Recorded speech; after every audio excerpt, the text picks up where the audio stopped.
Bonjour à tous, installez-vous confortablement, que vous soyez en voiture, en train de préparer le repas ou tranquillement dans votre canapé. Bienvenue.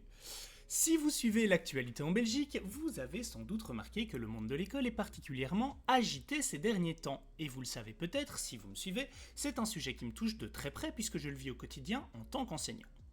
Aujourd'hui, on va poser les choses calmement. Loin des débats politiques stériles et des slogans, je vous propose un décryptage complet de ce qui s'est joué aujourd'hui au Parlement de la Fédération Wallonie-Bruxelles. Entre la refonte complète de la première secondaire, les nouvelles exigences d'examen, la pénurie de profs et le report surprise d'un décret très contesté, qu'est-ce qui va concrètement changer dans nos classes à la rentrée de septembre 2026 ? On fait le point ensemble sur le terrain. Alors commençons par le dossier chaud du jour, le décret programme du gouvernement.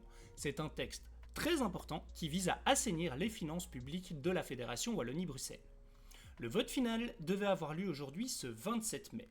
Mais coup de théâtre, l'opposition a déposé une demande d'avis en urgence au Conseil d'État, repoussant le vote au 10 juin. Cela laisse 2 semaines de répit, mais n'éteint pas le feu qui couve. Sur le terrain, les syndicats ont déjà prolongé leur préavis de grève jusqu'au 10 juillet. Alors, pourquoi ce texte crispe-t-il autant ? Essayons de comprendre les deux points de vue. D'un côté, le gouvernement MR, les engagés, doit faire face à un déficit budgétaire colossal. Sa logique, c'est de rationaliser les dépenses et d'optimiser le temps de travail. C'est pour cela qu'il propose d'augmenter la charge horaire des enseignants du secondaire supérieur de 2 heures par semaine pour l'aligner sur celle du secondaire inférieur. De l'autre côté, chez nous, les enseignants, la pilule est difficile à avaler. On nous demande de donner 2 heures de cours en plus par semaine, à salaire égal, dans un contexte où les classes sont déjà chargées et où le métier fatigue. La crainte, c'est que cette mesure n'use encore un peu plus des équipes déjà sous pression. Le débat est donc loin d'être tranché et les prochains jours s'annoncent décisifs. Passons à une autre réforme qui, elle, est bel et bien votée et entrera en vigueur dès septembre 2026, la réorganisation de la première année du secondaire. Et là, c'est un vrai changement de philosophie. Le grand changement, c'est la suppression de la première année différenciée, la fameuse 1D. Pour ceux qui ne connaissent pas le jargon, la 1D accueillait les élèves qui n'avaient pas obtenu leur CEB à la fin du primaire. On les séparait pour qu'ils puissent tenter de le décrocher dans une structure spécifique. À la rentrée 2026, fini la séparation. Tous les élèves, qu'ils aient leur CEB ou non, entreront dans la même classe de première secondaire commune. L'intention du gouvernement est noble, éviter la stigmatisation précoce des élèves en difficulté et favoriser la mixité sociale et scolaire. Pour compenser l'argent et les postes de l'ancienne 1D seront réinjectés pour offrir 2 heures par semaine d'accompagnement personnalisé obligatoire à tous les élèves. En tant que prof, je me pose évidemment des questions très pratiques. Comment va-t-on gérer cette immense diversité de niveaux dans une seule et même classe, avoir des élèves très avancés et d'autres qui ont de grosses lacunes de lecture ou d'écriture dans le même cours de français ? C'est un défi quotidien pour lequel les enseignants vont devoir être solidement accompagnés et outillés. Concrètement, à quoi va ressembler la semaine d'un élève de première secondaire à la rentrée ? Tout le monde suivra le même programme de base. 6 heures de français et langues anciennes, 5 heures de mathématiques, 4 heures de langue moderne, 4 heures de sciences humaines, 3 heures de sciences. Il y a aussi des nouveautés intéressantes. Le numérique prend une place officielle avec 2 heures par semaine. Il y a également 1 heure de FMTT, la formation manuelle, technique et technologique. C'est un programme dense, ambitieux, qui cherche à moderniser l'école.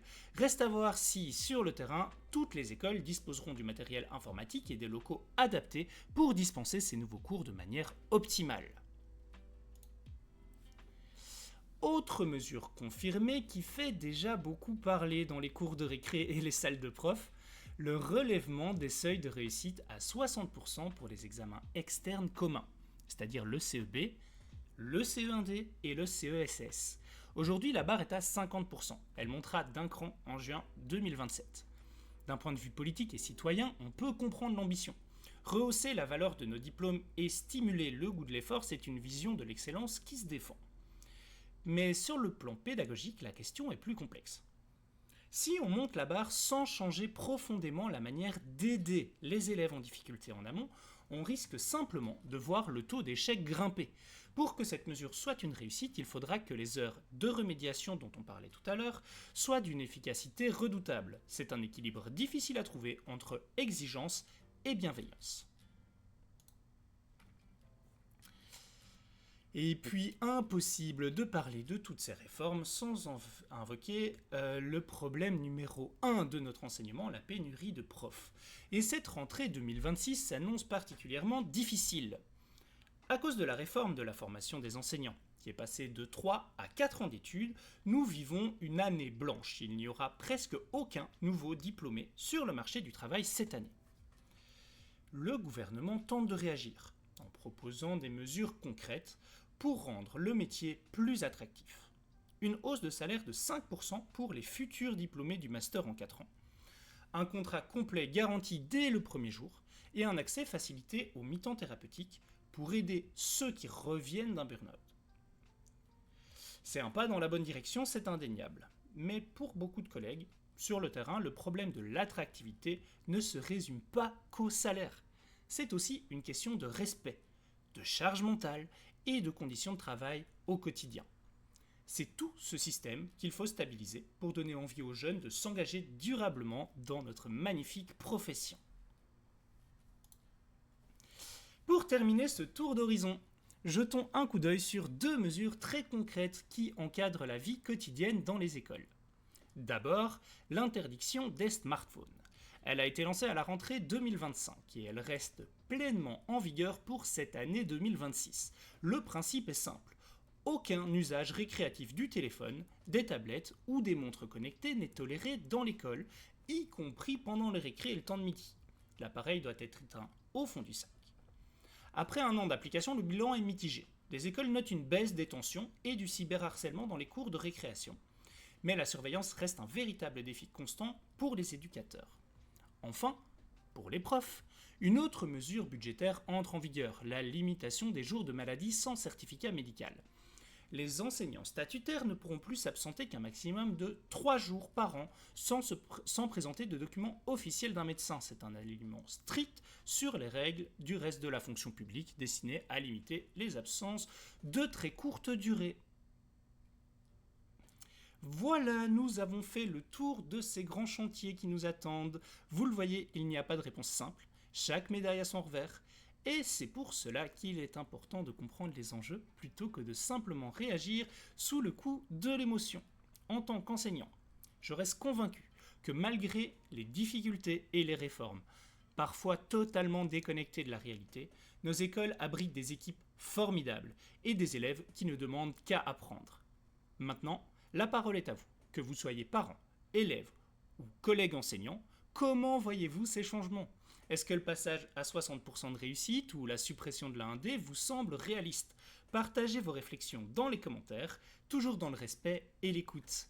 Si vous avez aimé ce moment, laissez un petit pouce bleu et partagez cette vidéo autour de vous pour informer vos proches. Et bien sûr, abonnez-vous pour ne pas manquer nos prochains rendez-vous.